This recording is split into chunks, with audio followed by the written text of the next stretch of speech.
آج Saraiki area study centre میں آنے کا موقع ملا اور اس سینٹر سے سرائکی ایریا اسٹڈی سینٹر سے ایک پرانا تعلق ہے، تب سے ہے جب میں اپنی ایم فل کی ریسرچ چناب ریور کے حوالے سے کر رہا تھا۔ تو جیسے جیسے وقت گزر رہا ہے تو ہم دیکھتے ہیں کہ بہت ساری ایسی چیزیں اس سینٹر میں ہو رہی ہیں کہ جو آنے والے دور میں ایک حوالہ بنے گی۔ خاص طور پر جو عجائب گھر ہے سرائکی ایریا اسٹڈی سینٹر میں، بہت باکمال انداز میں ایک پرانی روایت کو آنے والے نوجوانوں کو، نسل کو دکھانے کے لیے بہت ساری چیزیں محفوظ کی گئی ہیں، جن سے ہمیں ایک عہد رفتہ کی داستان جو ہے وہ دیکھنے کو ملتی ہے۔ تو ویسے بھی کلچر جو ہے ہمارا، یہ تہذیب ہے، اس سے جڑے رہنے کی یہی صورتیں ہیں، کیونکہ جیسے وقت جو ہے اب تیزی سے بدل رہا ہے اور آنے والے لمحات جو ہیں وہ پچھلے سے بالکل ہی مختلف ہمیں دکھائی دیتے ہیں، تو بہت سارا تیزی سے ایک چیزیں جو ناپید بھی ہو رہی ہیں، ختم بھی ہو رہی ہیں۔ تو کوشش بھی ہماری یہی ہونی چاہیے کہ ہم وقت گزرنے کے ساتھ ساتھ ان چیزوں کو محفوظ بھی کرتے جائیں،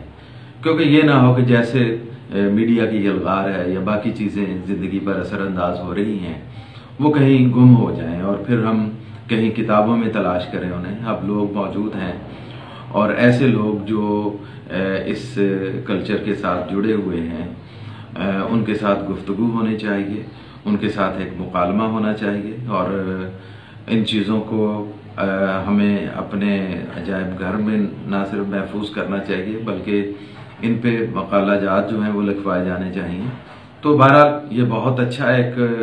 اس سینٹر کی خدمات ہیں اس حوالے سے، جس کو فراموش نہیں کیا جا سکتا۔ خاص کر جو لائبریری ہے یہاں پر سرائکی ایریا اسٹڈی سینٹر میں، سوبرو لائبریری ہے، اور اس کے علاوہ جو اپنی ڈپارٹمنٹ کی ایک لائبریری ہے، وہاں پر بہت ہی ایک قیمتی اثاثہ موجود ہے۔ وہ شاید ابھی تک اس لائبریری میں اتنا کچھ دفن ہے کہ جس سے بہت ساری ایسے اس خطے کی روایات اور تہذیب اور ثقافت کو تلاش کیا جا سکتا ہے۔ اسی حوالے سے آپ دیکھیں کہ ملتان میں بہت زیادہ تواریخ جو ہیں وہ لکھی گئی ہیں، تو اس طرح کا بھی ایک کام ہونا چاہیے کہ ان تواریخ میں سے ہمیں اس خطے کے جو ادب اور ثقافت کے وہ حصے ہیں ان کو بھی الگ سے ایک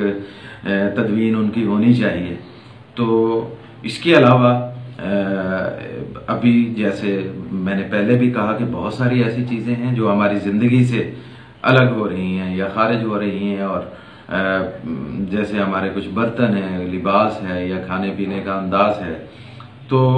یہ بھی ہونا چاہیے کہ اپنے اپنے علاقے اور خطے میں طالب علموں سے کہا جائے کہ وہ ان چیزوں کو محفوظ کر لیں، تاکہ آنے والے وقت میں ان چیزوں کے ذریعے ہم پچھلی روایات کو سمجھ سکیں۔ اور کیونکہ یہ صرف چیزیں نہیں ہوتی، اشیاء نہیں ہوتی، بلکہ یہ ایک خطے کی دانش ہے، اور اس دانش سے یہ تسلسل بنتا ہے، ہماری فکر میں گہرائی جو ہے وہ پیدا ہوتی ہے۔ بار دیگر میں اس ڈپارٹمنٹ کا، سرائکی ایریا اسٹڈی سینٹر کا ممنون ہوں کہ انہوں نے مجھے موقع دیا کہ میں کچھ گفتگو کر سکوں۔ بہت شکریہ۔